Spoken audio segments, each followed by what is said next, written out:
Nous allons voir les statistiques. Donc, les statistiques permettent d'évaluer la fréquence de phénomènes constatés lors d'expériences passées. Elles sont utilisées dans beaucoup de domaines tels la démographie, l'économie, la médecine, les loisirs, et le but est de quantifier et de mesurer des données de manière à les comparer avec d'autres et de fournir en fait un modèle pour permettre une prévision. Nous allons voir le vocabulaire des statistiques. Pour commencer, la population, c'est l'ensemble sur lequel porte l'étude. Elle est composée d'un nombre fini d'éléments appelés individus. On est amené à étudier des caractères propres à chaque individu, et un caractère peut être qualitatif, comme par exemple la couleur préférée, le sport pratiqué, etc., ou bien quantitatif, comme la taille, les notes, un temps, une température, donc un nombre. L'étude statistique d'un caractère consiste à partager la population en groupes d'individus ayant la même valeur du caractère. L'effectif total de la série est le nombre total d'individus de la population, et l'effectif d'une valeur de caractère est le nombre d'individus ayant cette valeur. Alors, tout ce vocabulaire paraît un peu compliqué au départ, mais dès qu'on va être dans une situation concrète, tout va vous paraître bien plus simple. Voici l'exemple. On étudie la taille en centimètres des élèves d'une classe de 5e. On vous donne donc la liste, la série des tailles obtenues. Donc voilà, pour l'instant, rien de compliqué. Donc les tailles sont dans le désordre. On voit qu'une taille peut apparaître plusieurs fois. Il y a des tailles qui n'y sont pas. Par exemple, il n'y a pas 140 centimètres. Donc la population étudiée, c'est l'ensemble des élèves de la classe. Pour répondre à cette question, quelle est la population étudiée, il suffit de lire le texte. Les individus sont chacun des élèves de la classe. Le caractère étudié, c'est noté dans la consigne, c'est la taille de l'élève, donc c'est un caractère quantitatif. Les valeurs du caractère sont toutes les tailles différentes obtenues dans la liste. Et l'effectif total, c'est le nombre d'élèves qui ont été interrogés. Et donc là, il suffit de compter le nombre de tailles dans la série pour obtenir le nombre d'élèves, d'individus. On a ici 25 élèves dans cette classe de 5e. Donc l'effectif total est de 25. Le principe des statistiques est de tirer des renseignements concrets de tous ces nombres. Par exemple, ici, on peut dire que l'effectif de la valeur 157 est 3. Il y a 3 élèves qui mesurent 157 cm.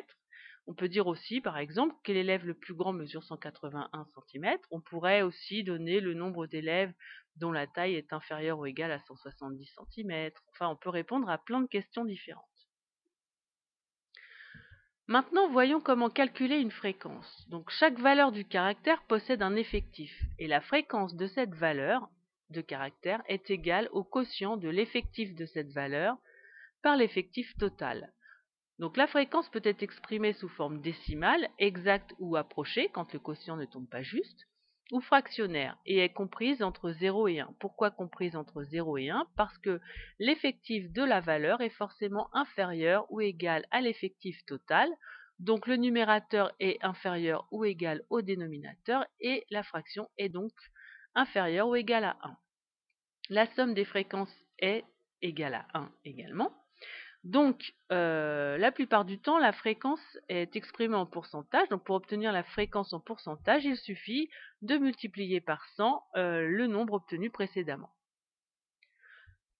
Par exemple, pour la fréquence de la valeur 142 de la série de tout à l'heure. Donc, on remarque qu'on a 3 élèves qui mesurent 142 cm et on veut trouver la fréquence de cette valeur. Donc, il suffit de calculer le quotient de 3 par 25, puisque l'effectif total, on en avait parlé tout à l'heure, c'était 25.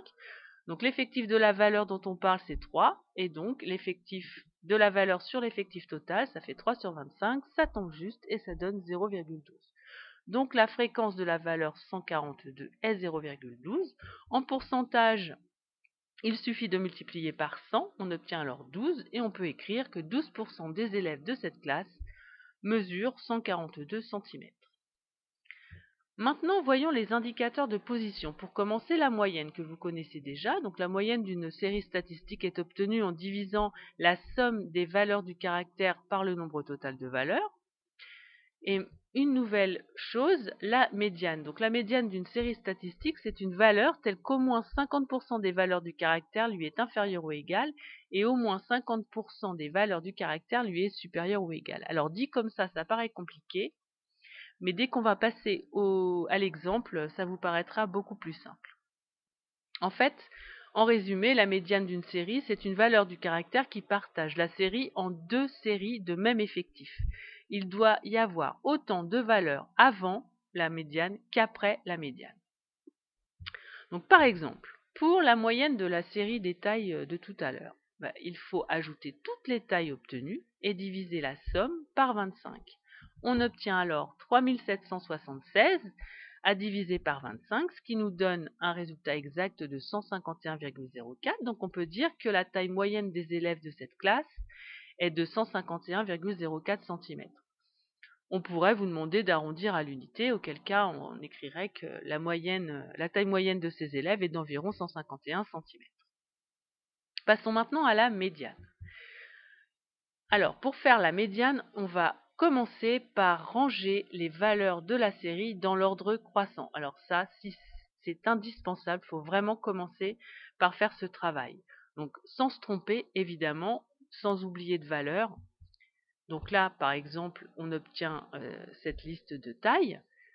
On vérifie bien qu'on a bien tout écrit. On recompte le nombre de tailles pour être sûr qu'on en a bien marqué 25. Et maintenant, on réfléchit pour trouver la médiane. Donc j'ai 25 tailles. Il faut que je trouve le nombre qui fait que j'ai autant de tailles avant ce nombre qu'après ce nombre. Donc en fait, je peux faire deux paquets de 12. Un paquet de 12 tailles avant et 12 tailles après. J'obtiens en fait ce nombre-là, 157, qui est la médiane de la série.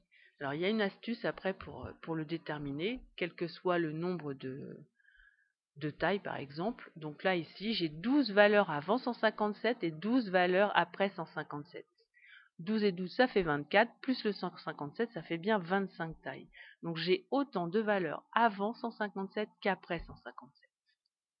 Donc 157 est la médiane de cette série. Je peux écrire deux phrases, réponse, soit l'une soit l'autre. Donc par exemple, je peux dire qu'au moins 50% des élèves ont une taille inférieure ou égale à 157 cm, ou bien je peux écrire au moins 50% des élèves ont une taille supérieure ou égale à 157 cm.